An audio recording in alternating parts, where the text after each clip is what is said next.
नमस्कार दोस्तों, आपका स्वागत है एलपीजी स्टोरीज में। यह बात है जब मैं 14 साल का था। मेरे मित्र ने अपने घर न्योता खाने के लिए मेरे घर पर न्योता दिया था और मैं शाम को 7 बजे अपने घर से न्योता खाने के लिए निकल गया था। उस मेरे मित्र का घर दूसरे गांव में होने के कारण मुझे शॉर्टकट रास्ते से जाना था। फिर मैं शॉर्टकट रास्ता मारने लगा और फिर शॉर्टकट रास्ते से जल्दी वहाँ पहुँच गया। पहुँचने के बाद मैं वहाँ अकेला ही था और उसके कुछ रिश्तेदार थे। सभी लोग खाना खा रहे थे। मैं भी उनकी मदद कर दिया खाना खिलाने में और उसके बाद मैं भी खाना खा लिया। खाना खाने के बाद मुझे याद आया, अरे मुझे घर पे जाना था। फिर मैं अपने घर के लिए निकल गया वही शॉर्टकट रास्ते से। फिर अचानक घर से निकलने के बाद अपने घर के लिए जब मैं जा रहा था, मेरे को ऐसा एहसास हुआ कि मेरे पीछे कोई है। फिर भी मैंने पीछे मुड़कर नहीं देखा और उसके बाद मुझे फिर से एहसास हुआ। फिर मैं थोड़ा डर गया था। फिर मैं डरते-डरते चले जा रहा था। मैं रुका नहीं। उसके बाद फिर मेरे कान में किसी ने मेरा नाम पुकारा।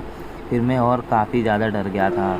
फिर मुझे दूर से एक सड़क दिखाई देती है, तो मैं उस सड़क के पास चले जाता हूँ और सड़क के किनारे चलने लगता हूँ, इस उम्मीद में कि मुझे कोई गाड़ी वाला दिख जाए और मैं उसकी गाड़ी से जाने लगूँ।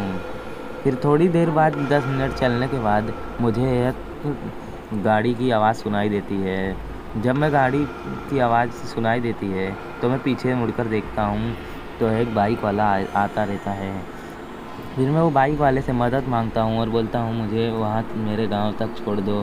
फिर वह बाइक वाला बोलता है हाँ ठीक है। फिर मैं उसकी बाइक पे बैठ जाता हूँ और जब वो बाइक स्टार्ट करता है तो बाइक आगे नहीं बढ़ती। फिर मैं जब उतर के देखता हूँ तो बाइक का पिछला पहिया गड्ढे में फंसा होता है और फिर मैं उतर के उस पहिए को निकाल देता हूँ। पहियों को निकालने के बाद फिर वह गाड़ी लेकर चलने लगता है और थोड़ी देर आगे जाने के बाद वह आदमी गाड़ी बंद कर कहीं जाने लगता है और मैं उसको आवाज़ लगाता हूँ, तो वो जैसे कि वह मेरी आवाज़ सुन ही ना रहा हो। वो पीछे मुड़कर नहीं देखता और चले जाता है। फिर थोड़ी देर गाड़ी के पास खड़ा रहने के बाद एक बाबा मुझे आते हुए दिखाई देते हैं। फिर मैं बाबा को बोलता हूँ, बाबा आप इतनी रात को कहाँ जा रहे हो? बाबा बोलते हैं तुम्हारे पीछे जो शमशान घाट है मैं उसकी देखभाल करता हूँ और मैं घूम रहा था इधर उधर, तो मैं वहाँ और काफ़ी ज़्यादा डर जाता हूँ कि मेरे पीछे शमशान घाट कहाँ से आ गया। फिर बाबा बोलते हैं वो बाइक वाला कोई बुरी आत्मा होगी जो तुम्हें परेशान कर रही होगी। तो बाबा बोलते हैं तुम 2 मिनट यहाँ रुको, मैं अपनी साइकिल लेके आता हूँ। फिर बाबा साइकिल लेने चले जाते हैं और साइकिल लेकर आते हैं और मुझे बोलते हैं तुम इस साइकिल से चले जाओ और कल यार साइकिल मुझे दे देना। फिर मैं साइकिल से चले जाता हूँ और फिर साइकिल से जाने के बाद मुझे रास्ते में ऐसा एहसास होता है कि मेरे को मेरी साइकिल कोई पकड़ कर खींच रहा है। फिर मैं उतना ध्यान नहीं देता है, साइकिल में एकदम ज़ोर लगाकर पेडल मारता हूँ और चले जाता हूँ। चलते ही जाता हूँ, रुकता नहीं हूँ। फिर अपने घर पहुँचने के बाद मैं अपने दोस्तों को, मम्मी पापा को, सबको बताता हूँ।